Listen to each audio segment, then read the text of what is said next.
Alors qu'est-ce que le pouvoir peut voir? Celui qui a la capacité de voir.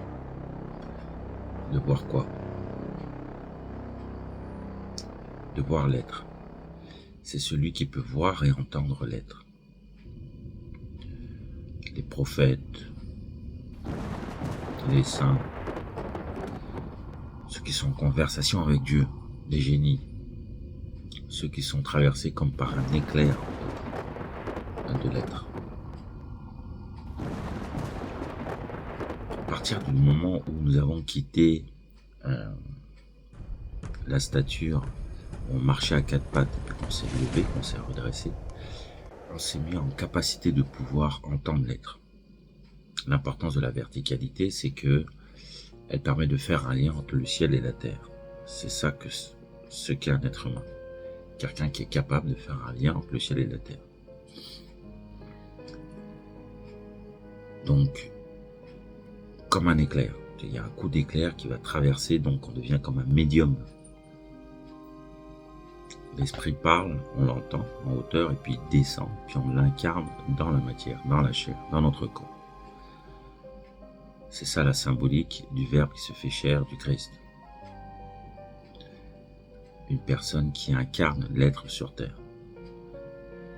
Potentiellement, tout être humain est en capacité d'incarner l'être sur terre, parce qu'il a la stature verticale. Cette représentation de la verticalité de l'incarnation de l'être sur terre est représentée par la canne du chef. Le chef a une canne, qui est le symbole du 1, le 1 qui est la verticalité. Donc celui qui est capable de faire descendre l'être sur terre, de créer un lien. Quand le maître ou le chef prend sa canne et qu'il la tape au sol, c'est que l'énergie descend, et quand elle tape le sol, ça fait comme une déflagration, oui, en cercle comme ça. C'est le symbole du 0.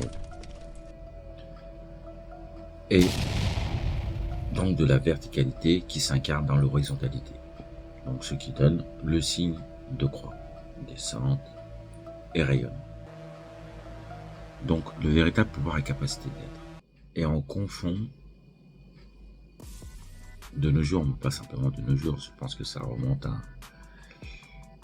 un moment maintenant, on confond pouvoir, donc capacité d'être, et puissance. Les présidents de la République sont puissants. Poutine est puissant.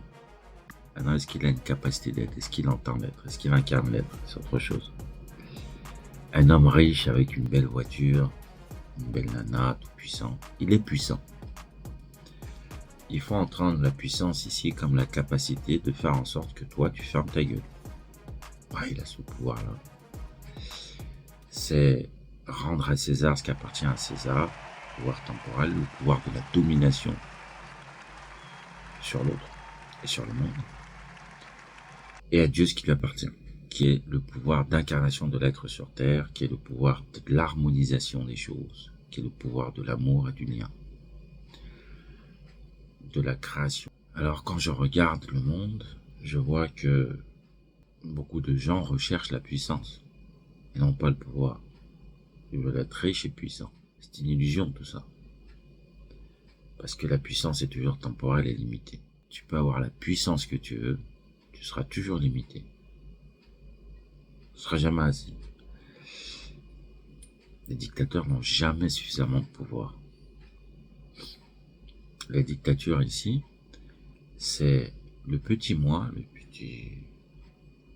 petit homme qui veut s'accaparer le pouvoir de l'être pour faire sa propre volonté, pour assouvir ses désirs. Je fais ce que je veux. Ou il y a la voie de l'être.